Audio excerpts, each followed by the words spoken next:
कलमे शरीफ की फजीलत, ये तीसरा अशरा माह रमज़ान मुबारक का जारी और सारी है। तो कलमे शरीफ का जो विर्द है वो जारी रखें। कलमा शरीफ यानी कसरत के साथ करें। सबसे अफजल जिक्र जो है कलमा शरीफ है। ईमान ताज़ा हो जाता है कलमा शरीफ पढ़ने से, और मौत के वक़्त यानी कलमा पढ़ने वाला राहत और नूर पाएगा। हज़रत तलहा बिन अब्दुल्लाह रदी अल्लाह अन्हु से रिवायत है, नबी पाक सल्लल्लाहु ताला अलैहि वसल्लम ने इरशाद फरमाया कि मैं एक ऐसा कलमा जानता हूँ जिसे ऐसा शख्स पढ़े जिसकी मौत का वक़्त करीब हो, तो उसकी जो रूह जिस्म से निकलते वक़्त उसकी कलमे की बदौलत यानी ज़रूर यानी राहत पाएगा, और वो कलमा उसके लिए क़यामत के दिन नूर होगा। वो कलमा ला इलाहा इल्लल्लाह मुहम्मद रसूलुल्लाह सल्लल्लाहु अलैहि वसल्लम। ये अफसल तरीन ज़िक्र है, आला ज़िक्र है।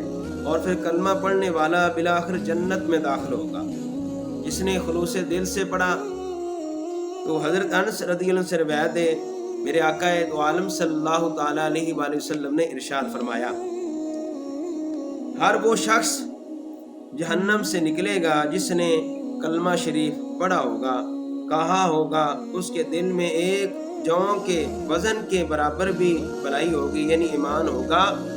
फिर वो शख्स जहन्नम से निकलेगा जिसने ला इलाहा इल्लल्लाह कहा होगा और उसके दिल में गंदम के दाने के बराबर भी खैर होगी यानी ईमान होगा। फिर वो शख्स जहन्नम से निकलेगा जिसने ला इलाहा इल्लल्लाह कहा होगा और उसके दिल में ज़रा बराबर भी खैर होगी। ये बुखारी शरीफ की हदीस है। तो कलमे शरीफ की बड़ी फजीलत है, बल्कि मेरे करीम आका सल्लल्लाहु ताला अलैहि वसल्लम ने इरशाद फरमाया कि 12 मकामात यानी अल्लाह ताला अता करेगा। जो खुलूस दिल से कलमा शरीफ पढ़ता है वो शफाअत का भी मुस्तहिक है, और कलमा तैयब पढ़ने वाला जन्नत के जिस दरवाजे से चाहेगा दाखिल हो जाएगा। और 12 मकामात यानी जो मेरे करीम आका सल्लल्लाहु ताला अलैहि वसल्लम ने इरशाद फरमाया कि कलमे पढ़ने वाले को अता किए जाए, जिसने खुलूस दिल से, जो शख्स यानी खुलूस दिल से बावुज़ू होकर ला इलाहा इल्लल्लाह मुहम्मदुर रसूलुल्लाह सल्लल्लाहु अलैहि वसल्लम यानी पढ़ेगा, अल्लाह ताला उसको यानी 12 मकामात यानी अता फरमाएगा। जब उसकी मौत का वक़्त आएगा, करीब होगा, तो कलमा जुबान पर जारी हो जाएगा यानी ईमान की हालत में इंतकाल होगा, यानी ईमान की दौलत नसीब होगी। और दूसरी चीज़ मेरे महबूब अलैहिस्सलाम ने इरशाद फरमाया कि मौत के वक़्त जो सख्तियाँ होती हैं, जान निकलती है, फरमाया कि उस वक़्त यानी आसान होगी और उसकी कब्र मुनव्वर होगी।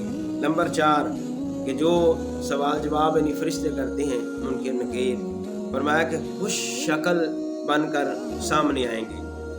और नंबर 5 यानी क़यामत के दिन कलमा पढ़ने वाला यानी शुहदा में उठाया जाएगा, और मीज़ान के वक़्त जब हिसाब व किताब का वक़्त होगा, मीज़ान अमल में नेकियों का जो पलड़ा है उसका भारी होगा।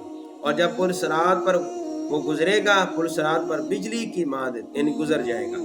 नंबर 8 यानी दोज़ख की आग उसके जिस्म पर हराम होगी, और कुर्बान जाए जन्नत में शराब तुहूर उसको नसीब होगी, सुभान अल्लाह, पकीज़ा शराब से नवाजा जाएगा।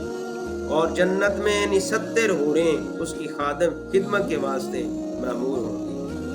और मेरे आका दो आलम सल्लल्लाहु ताला अलैहि वसल्लम ने इरशाद फरमाया कि सरकार यानी हजूर की शफाअत भी नसीब होगी, और जन्नत में रब ताला का दीदार भी नसीब होगा। ये 12 मकामात हैं जो खुलूस दिल से कलमा पढ़ता है उसे नसीब होंगी, यानी मौत के वक़्त उसकी ज़ुबान पर कलमा शरीफ जारी होगा, मौत की जो सख्तियाँ उस पर आसान होंगी, उसकी कब्र यानी रोशन हो जाएगी, फरिश्ते उसे यानी खुश शक्ल में उसके सामने आएंगे, और क़यामत के दिन यानी उसका जो ज़िक्र शुहदा में होगा, और फिर मीज़ान अमल उसका जो नेकियों का पलड़ा है भारी होगा, और दोज़ख की आग उसके जिस्म पर हराम होगी, और शराब तहूर उसे नसीब होगी, और हजूर अलैहिस्सलाम की शफाअत और रब ताला का दीदार नसीब होगा। अल्हम्दुलिल्लाह आपने कलमा तौहीद के फ़ज़ाइल मुलाज़ा फरमाए हैं। फ़ज़ाइल पढ़ने के बाद दिल चाहता है कि हमारी ज़ुबान पर हर वक़्त इन कलमा शरीफ जारी रहे, और दुआ है اللہ تعالیٰ کی بارگاہ میں موت کے وقت بھی ہماری زبان پر کلمہ شریف جاری ہو، ہماری زبان پر کلمہ طیبہ جاری ہو۔ یہاں ایک اہم بات عرض کرتا چلوں، جہاں احادیث میں کلمہ شریف کے فضائل آتی ہیں، فضیلت آتی ہے، اس سے مراد پورا کلمہ ہے، پورا کلمہ لا الہ الا اللہ محمد رسول اللہ صلی اللہ علیہ وسلم ہے۔ صرف کلمہ پڑھنے سے انسان مسلمان نہیں ہوتا، جب تک فرشتوں، آسمانی کتابوں، تمام رسولوں اور آخرت کے دن پر سچے دل سے ایمان نہ لائے، تمام ضروریات دین پر دل و جان سے ایمان لانا بھی ضروری ہے، اور پھر اس پر مرتے دم تک ثابت قدم رہنا بھی ضروری ہے۔ اللہ تعالی ہم سب کو ایمان پر استقامت عطا فرمائے۔